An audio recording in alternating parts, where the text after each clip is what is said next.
So మరి ఒళ్ళు దగ్గర పెట్టుకొని పని చేయడం అంటే ఇప్పుడు బుచ్చిబాబుని చూసి నేర్చుకోవాలి అని అంటున్నారు అనమాట. ఎందుకు అంటే ఒక 300 కోట్లు, 300 ఇంకా పైన అవ్వచ్చు, అన్ని కోట్లు ఇచ్చి నువ్వు సినిమా ఒకటి మంచి ఇచ్చేయు, యావరేజ్ సినిమా అయినా నాకు ఇవ్వు అని చెప్పి దిల్ రాజు నమ్మినప్పుడు శంకర్ గారు అయితే డెలివర్ చేయలేపారు అనమాట.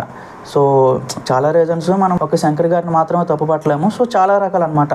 బట్ ఏ సినిమాకైనా ఒక మెయిన్ కెప్టెన్ ఎవరైనా ఉంటారు అంటే డైరెక్టర్ మాత్రమే.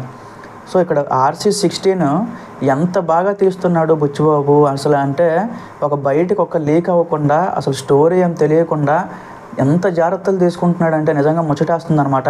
రీసెంట్గా RC16 సెట్స్ నుంచి అయితే ఒక పిక్ అయితే బయటకు వచ్చింది.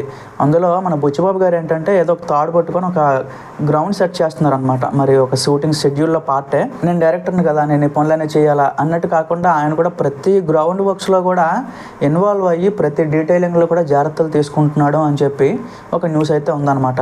సో అది ఒక రకంగా మంచిదని చెప్పాలి. ఎందుకంటే డైరెక్టర్ విజనే ఏ సినిమాకైనా ఇంపార్టెంట్. సో ఇంతకుముందు మనకి చాలామంది డైరెక్టర్స్ చెప్పారు, ఈవెన్ రాజమౌళి గారు కూడా చెప్పారు ఏంటంటే, చరణ్ గారు ఏంటంటే ఒక బ్లాంక్ పేపర్ లాంటి వాళ్ళు. సో ఒక డైరెక్టర్ ఎంత బాగా రాస్తే ఆ పేపర్ అంత బాగా కనిపిస్తుంది అని చెప్పారు.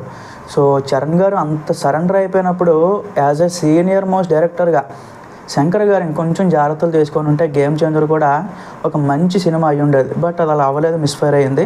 బట్ బుచ్చిబాబు మాత్రం ఆ తప్పు అయితే చేయట్లేదు. సో చరణ్ గారికి ఎలా చూపించాలి, సో చరణ్ గారిని ఎలా ప్రజెంట్ చేస్తే ఫ్యాన్స్ సాటిస్ఫై అవుతారు, అసలు బాడీ ఏంటి, ఆ కట్అవుట్ ఏంటి, దానికి తగ్గ స్టోరీ ఏంటి అని చెప్పి విధాలుగా అయితే ఆయన పనిచేస్తున్నారనమాట.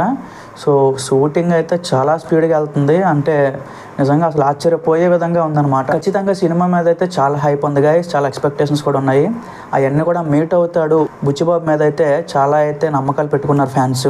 సో మరి మార్చి 27వ తేదీన మనకైతే ఒక టైటిల్ రివీల్ చేస్తారు. దాంతోపాటుగా ఒక అనౌన్స్మెంట్ వీడియో, అంటే టైటిల్ అనౌన్స్మెంట్ వీడియో కూడా వచ్చే అవకాశాలు ఉన్నాయన్నమాట. సో దాని గురించి కూడా నేను అప్డేట్స్ అయితే ఇస్తాను గైస్. Thank you.